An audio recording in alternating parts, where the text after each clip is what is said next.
Welcome to episode 25 of our series on the surnames of Appalachia and the American South. As you know, there are thousands of surnames in these regions. So to make our task more manageable, we're focusing on pre-Civil War surnames, the old surnames.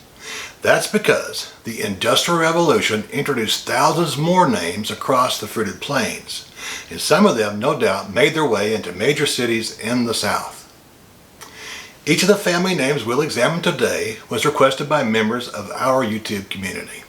You might note that I discuss surnames in the order that I received them, and I appreciate the opportunity to serve as a resource for you. I also appreciate your patience as I make my way through the names still on our list. By request, I'm posting an email address to the Vantage Point in the description so you can request a surname catalog if you want one. It contains all the surnames that we've covered up until this week.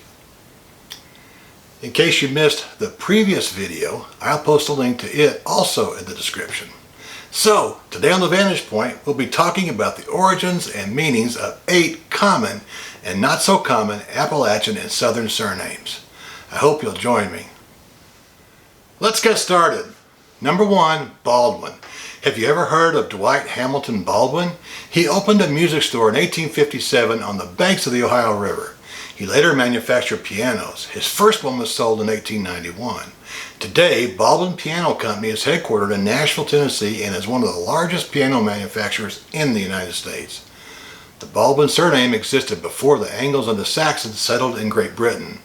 Baldwin has roots in Old High German, so it's a Teutonic surname. It meant bold friend or protector. Henry Harrison says that Baldwin entered the Isles from Flanders, but the name was never common among the Anglo-Saxons. It's not found among the more common family names in Wales. It's found in Ireland, and McLean claims that it came straight to the Emerald Isle from Flanders. George Fraser Black says that the Scottish Normans liked the name and introduced it into Scotland. I think you need a paper trail to find where your line of Baldwin originated. Number 2, Burris.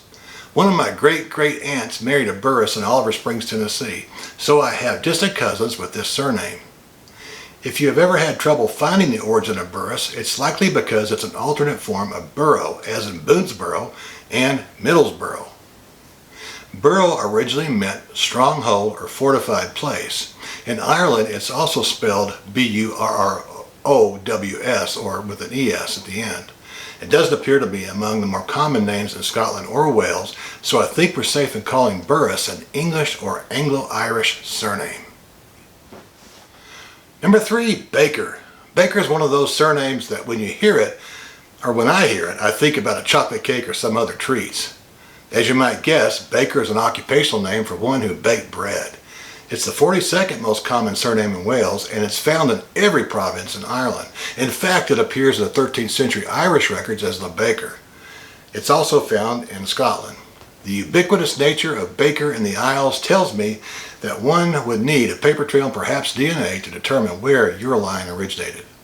Number 4, Nolan. If you're a baseball fan and know something about great pitchers of the past, you no doubt remember flamethrower Nolan Ryan. His fastball was clocked at over 100 miles per hour. Now I know Nolan's not his surname, but hearing it makes me think of him more than Ryan by itself.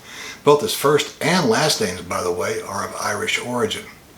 Nolan was originally, it meant famous or noble. It's not found among more common surnames in Wales or Scotland.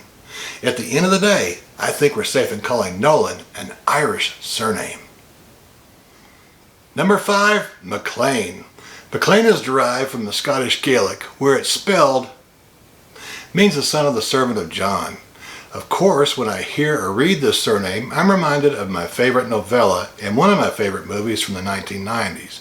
A River Runs Through It was one of Robert Redford's directorial masterpieces.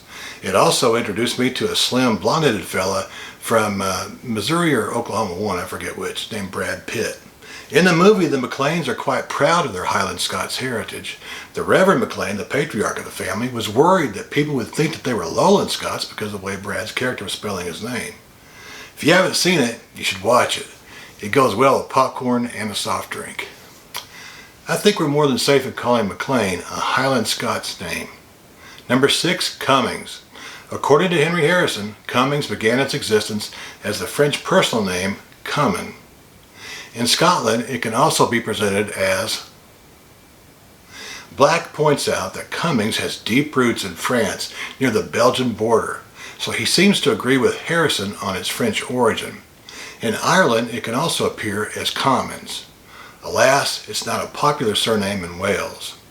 Because of more than 5 centuries in the Isles, I think we're safe in replacing the French label with Scottish or English, depending on where one's line originated.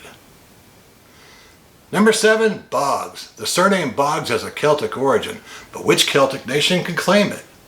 As you might know, the ancients sometimes made human sacrifices in bogs. In the Celtic world, especially Berwickshire in Scotland, the surname was given to dwellers by a bog.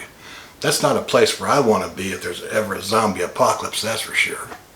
The surname is not found among the common surnames in Wales or Ireland, so I think we're safe in calling Boggs a Scottish surname. Number 8, Pritchard. We have finally arrived at a truly Welsh surname today. Pritchard in Wales meant the son of Richard. When I saw this request, my mind went to yet another of my favorite movies from the 1980s. You might be thinking, Van, get a life beyond Hollywood. Well, okay, let's see if you can guess the movie anyway. It was released in 1989. In one of the first scenes, the main character, who was an English teacher, asked for a volunteer to read the essay on poetry by J. Evans Pritchard. A student proudly read it, while the main star illustrates it on the chalkboard. When the student finished, the teacher called it excrement. Can you name that Robin Williams flick? Well, it's Dead Poet Society. Well, friends, that's all I have for you today. I hope you got something meaningful out of our discussion. If you did, please like, share, and subscribe to the channel. I invite you to check out all the videos on the Vantage Point. In addition to the Surnames of Appalachia in the South, they cover a wide range of topics. If demand warrants it, I'll be back soon with another episode on the Surnames of Appalachia and the American South. I hope to see you then. God bless you and yours. Bye-bye.